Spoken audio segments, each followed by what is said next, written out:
Bana b'Imana dusangiye ukwemera muri Yezu Kristu ndabaramukije. Uyu munsi hari amajambo shaka ko tuganira, hanyuma mukomeze muraba ino video, muraba ivy'intambara iriko irabera muri Ukraine, hanyuma mukomeze murabe video ariko ndagabanya ijwi ry'iyi video, ariko ijwi ryayo n'amasasu ni ego urwamo cyane n'urw'amasasu. Hanyuma jewe ndaduza ijwi ry'amasasu n'ibindi ndabigabanye kugira dusikukigwe aya majambo. Hanyuma kandi turaza no kwifashisha ijambo ry'Imana dusanga muri Bibiliya mu gitabo c'amategeko ku kigabane cya 23 ku karongo ka 18 kugeza ku ka 19. Ku izina rya Data n'irya Mwana n'irya Mutima Mutagatifu, amene. Bene wacu dusangiye ukwemera muri Yezu Kristu ndabaramukije mu izina rya Yezu Kristu, nitugire Kristu.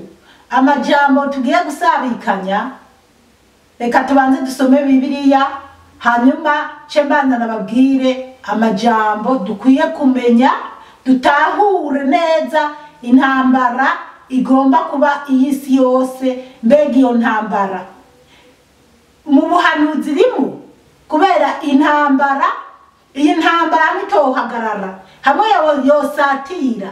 Ni intambara Bikira Mariya yasiguye, ni intambara Bikira Mariya yarabwiye bajya abana b'i Fatima.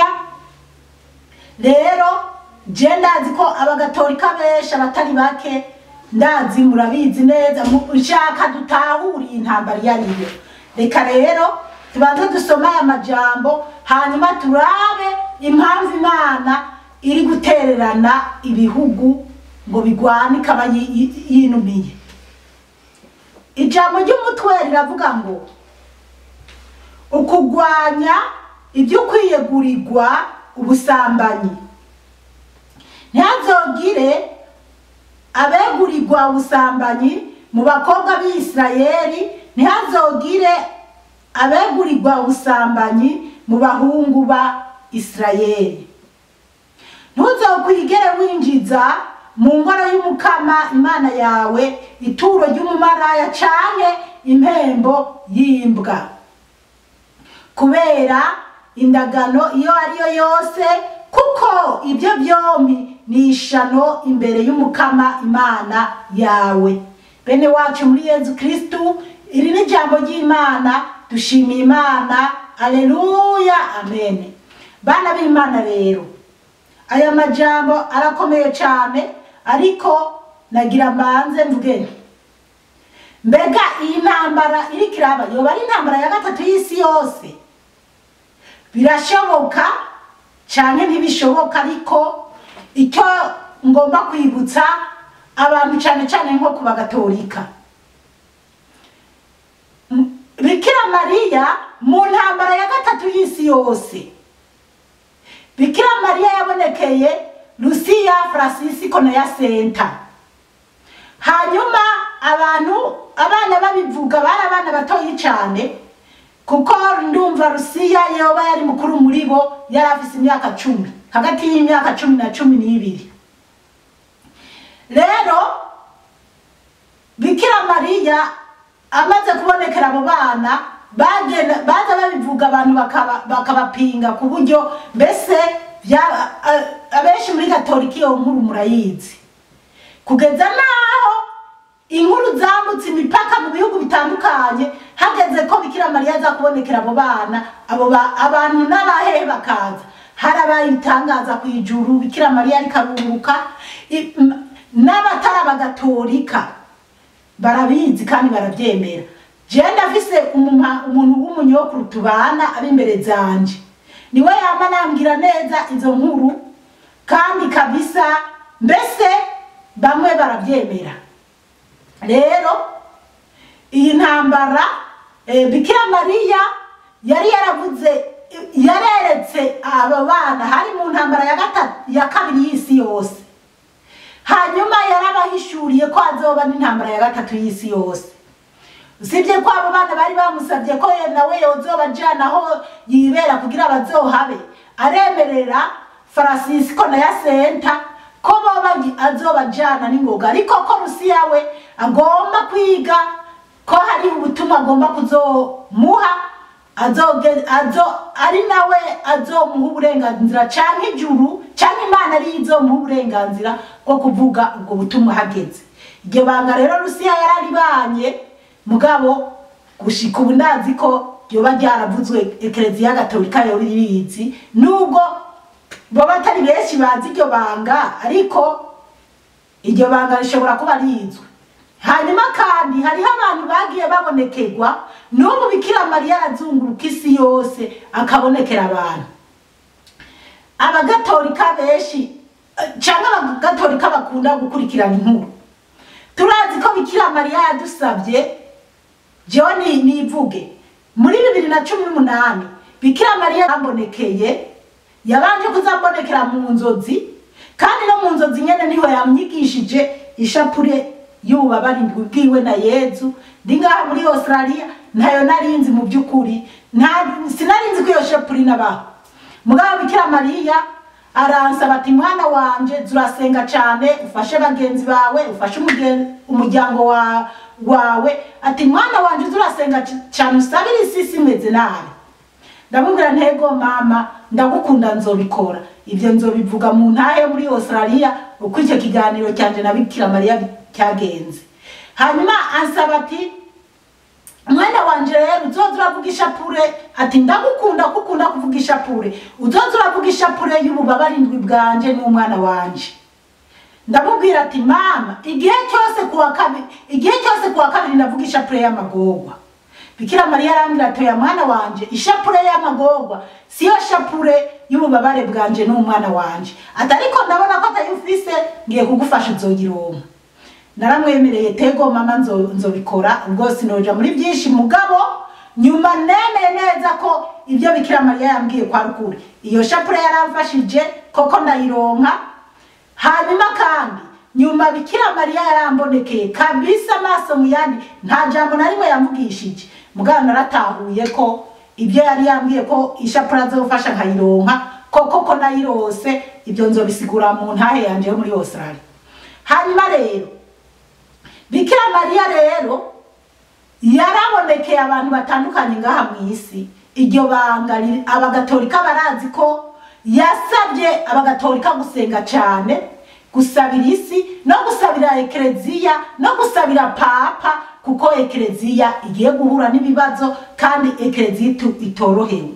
Bana b'Imana, twavuga gute ko murategera neza ko Eklezia cyangwa Papa atorohewe? Amadini yariyo yose cyangwa umuntu agiye gushinga idini aza yitwaza Papa cyangwa yitwaza abagatolika.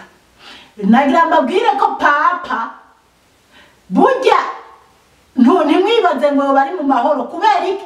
Kubera ko Amerika n'ibindi bihugu bimwe na bimwe bya rutura ntibinezerejwe no kuba Papa yaraze gushigikira ubutinganyi. Hariho abagiriza ko Gatolika isigikiye ubutinganyi, isigikiye ibintu by'ibara mu isi, ariko Papa ntabyashigikiye, ahubwo nabari karatotezwa ko adashaka kubyemera cyane ko Gatolika itabyerekwa. Muri isi hari ibihugu byemeye ko ibihugu nka byinshi biremera ubutinganyi no kubagirira impeta, bakabagirira impeta. Muri isi hari ibindi bihugu bya rutura, ibihugu bikomakomeye byemereye abantu ko umuntu wese ari uburenganzira bwiwe kurongora imbwa, kurongora impene, kurongora igikoko icyo ari cyo cyose. Mu gihe muzi ko muri iyi si hariho ibihugu byemerera abantu ibirobo bikaba ari byo bagore babo, canke abagabo bakaba ari bo bagore b'ibyo birobo. Imana idutabare cyane. Ibyo rero novuga ati Perezida Putin wo muri Rusiya ubu ariko aratera muri Ukraine, iby'abatinganyi ntabyerekwa, iby'ibipupe ntabyerekwa, iyo bara wewe ntaririmo kabisa. Sinzi ibyiwe cyane, mugabo gusa we ntabirimo. Gusa nagira ngaruke ku buhanuzi Bikira Mariya yagiye yereka abagatolika canke yagiye asigurira abanyagatolika. Je hariho n'uwundi mu mama yitwa Nyiramukiza nabonye yama yerekwa abonekerwa na Bikira Mariya akeshi rimwe mu mwaka. Nubwo hari abantu bamupinga, ndamaze kubona ko koko ari Bikira Mariya aramuvugisha. Rero Bikira Mariya yaravuze ko Imana izokoresha Uburusiya ku bihugu byigize ibihangange biriko birashigikira amahano, ko Imana izobicuvya kandi ko izokoresha igihugu cy'Uburusiya. Ibyo bintu rero no mwibanga rya gatatu canke mwibanga bajya abana ba Rusiya beretswe Bikira Mariya mu byo yababwiye n'iryo banga ririmwo. None ubwo niho bahageze ko iyo ntambara ya gatatu y'isi yose iba ikomotse mu Burusiya kwa Putin. Ukraine kirashobora kuba ni igihugu cyabaye imbarutso, kuko Putin niyemeranya n'ibindi bihugu bimwe na bimwe byihaye gupinga Imana cyangwa gukosora Imana. Hariho ibintu aterekwa, hariho ibintu atemeranya nabo. Rero hari Imana yo mu ijuru irabona intambara ziriko ziraba mu isi. Nyimba rero mu isi hariko haraba intambara, Imana ikareka zikaba canke bikaba biriko biraba, gusa icyo twizera cyo nuko Imana iriko irabibona. Icyo ndagusaba rero, twebwe turasenga dusaba Imana kugira ngo yoroshe, ariko mugabo bigende nk'uko Imana ibishaka, gusa usanga harimo ibintu bibabaje kabisa. Ariko tugomba gusenga kugira ngo Imana irangure ishaka ryayo, kuko abana b'Imana, Imana irababaye cyane. Twararakaje Imana. Reka tubanze dusigure aya majambo ari muri Bibiliya mu gitabo cy'amategeko. Aya mategeko tuyamenye. Twabonye ijambo ry'umutwe rivuga ngo ukugwanya ibyo kwiyegurirwa ubusambanyi, ukugwanya ibyo kwiyegurirwa ubusambanyi. Ubusambanyi muri iyi minsi, muri iki gihe nibwo bahaye agaciro. Niba aba perezida bitwa ngo bazi ubwenge basuzugura Imana ku buryo bavuga ati umuntu narongora imbwa cyangwa imbwa nirongora umuntu. Kwanza imbwa yoyo nta ngorane yayo, ahubwo uwo muntu w'umugabo yiyemeje kurongora imbwa, cyangwa uwo muntu w'umugore cyangwa umukobwa yiyemeje gutaraninga imbwa, cyangwa yiyemeje kwigisha imbwa kugira ngo birongorane, ayo samahano nk'uko ndanabivuze. Gusa ni ibintu binagoye no kuvuga, ariko ko bihari reka tubivuge n'amahano. 18 haravuga ngo ntihazogire abegurirwa ubusambanyi mu bakobwa b'Isirayeli, ngo ntihazogire abegurirwa ubusambanyi mu bakobwa b'Isirayeli. None Imana yavuze ati nimureke ubusambanyi bwe mu bindi bihugu, mugabo mu banyisirayeli ntibubemo. Aya mategeko twese araturaba, nta n'umwe akwiye kwiyegurira ubusambanyi kuko Imana irabyanga. Ntihazogire abegurirwa ubusambanyi mu bahungu b'Isirayeli.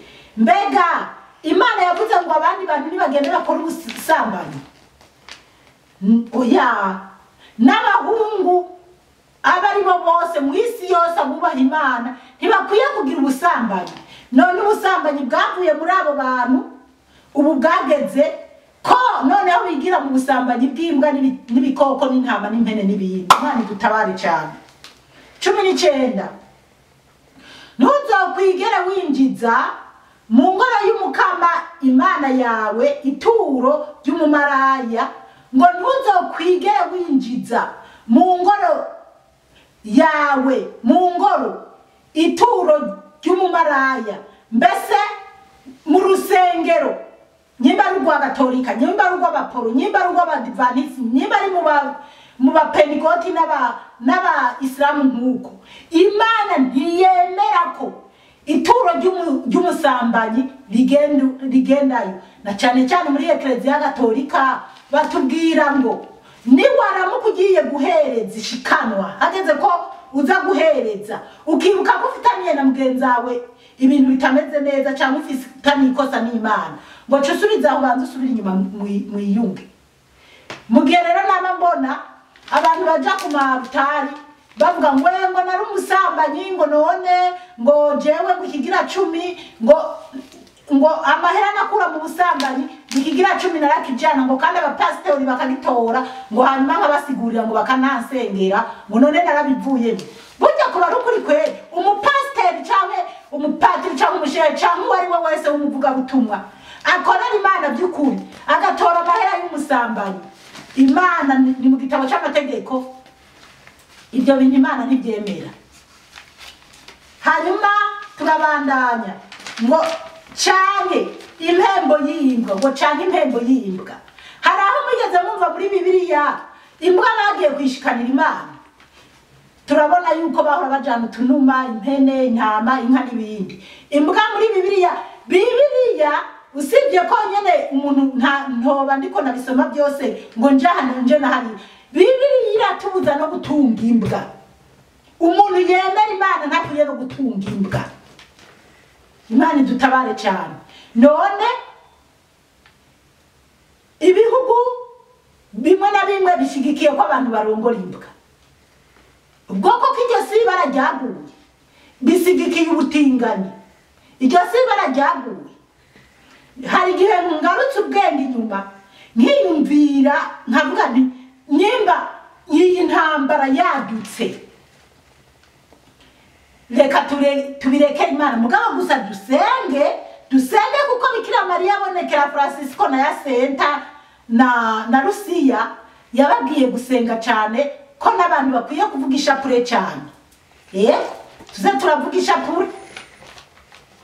ishapure tukavuga ishapure y'ububabare bwa Bikira Mariya, tukavuga ishapure isanzwe ku ishapure isanzwe. Hari n'ishapure y'abamarayika. Jera mvise amashapure y'ubwoko bwishi. Rero bana b'Imana tuze turavuga ishapure dusengera Ukraine, dusengera n'icyo gihugu cy'Uburusiya, dusaba Imana yonyene ikore ishaka ryayo kubera ko izozirarinda uwayigumyeko, izogirira neza uyubaha. Nayo ubundi intambara zozo zitegerezwa kubaho mu isi, ariko dusenge kugira Imana. Ese Imana igabanye umuji Imana bana b'Imana buriya namwe muri ko muraraba twararengeye akarimbi cyane gose Imana. Turabandanya aha hantu reka ndahasubiremo munahumve neza. Umunyamahanga arashobora nagiye atariho murantunga. Ntuzokwigere winjiza mu ngoro y'Umukama Imana yawe ituro ry'umumaraya cyane impembo y'imbwa, kubera indagano iyo ariyo yose ngo kubera indagano iyo ariyo yose nyimba waraganiye ikintu Imana ntujane mu ngoro y'Imana muye gushikana imbwa cyane ngugiye gushikana n'Imana ituro ryavuye mu bumaraya. Imana irabitubujije cyane kandi abantu benshi bapfa kubyirengagiza baranabisoma barabizi kuko ibyo byombi ni ishano imbere y'Umukama Imana yawe. Ngo ibyo byose ni ishano imbere y'Umukama Imana yawe yanje ni ishano gutora bana b'Imana. Abisi barahaye uburenganzira bwishi ubusambanyi buri ku rwego rwo hejuru. Abarundi n'abandi bumva Ikirundi mu bihugu byo hanze murabona ko guha uburenganzira abana ngo nibijyamanire ngo abana ngo barakina bakiri batoya, ibyo bintu Imana irabyanka cyane. Imana irabyanka. None Imana ivuze ngo ni ishano kuba wagiye gushikanira Imana imbwa cyane ituro ry'umumaraya. Niyo mpamvu rero akaga kariko karagwira isi nyimba wamukurikirana kwicano yanje canke ukurikirana amawodiyo, ariko nyimba ushaka kuzoza uraraba ibintu bica kwicano yanje ukaba wumva bigushimisha, uragira subscribe kugira ngo ibyo nzoza ndashira kuzoza urabibona, kuko hari ibyo ndiko ndashirako nkabona nyene nkabona kubitangira rimwe na rimwe biragoye. Rero waragize subscribe ibije byose ushobora guca ubibona, kuko hari gihe ntoza naho ari we wese, ariko ni ku bantu bafise amatelefone arimo WhatsApp arimo YouTube. Ego abadafise YouTube nabo nta kibazo, ariko ubwo nuko bimeze. Hanyuma nzogerageza nabereke, nzobahigire mariage y'ibibwa n'abantu. Ibara ryaraguye mwisi, ahasigaye nukwikiranura n'Imana. Rero nariko ndababwira ati Imana yari yaravuze ko izokoresha Uburusiya kugira ngo icubye abantu bariko barishira hejuru, biyemeje kuba abatinganyi no gukosora Imana, nk'abantu bariko barakora ibintu birengeye ubwenge nabo ubwabo bashaka kwereka ko bari hejuru y'Imana. Imana rero niyo mpamvu ibi bintu biriko biraba. Dusenge cyane kugira Imana ikomeze tugirire ikigongwe, twambara amagunira bana b'Imana. Uyu munsi niko nategura iyi video, ni kuwa gatatu twatanguye twagiye gusigwa iminyota. Je nagiye gusigwa iminyota mu mutwe wanje, iminyota bayisize. Twinjiye muri Karema kwibuka kugira inzira y'umusaraba, ahubwo biranatangaje ukuntu iyi ntambara iriko iraba muri iki gihe cy'Ikarema. Rero dukomeze dusenge cyane. Hanyuma ngira mwakomeje kubona ingene intambara iriko irabandanya. Tubasengere cyane, dusenga Imana cyane, umukama Imana bahezagire cyane. Mwarahezagiwe n'Imana. Kw'izina rya Data n'irya Mwana n'irya Mutima Mutagatifu, amen.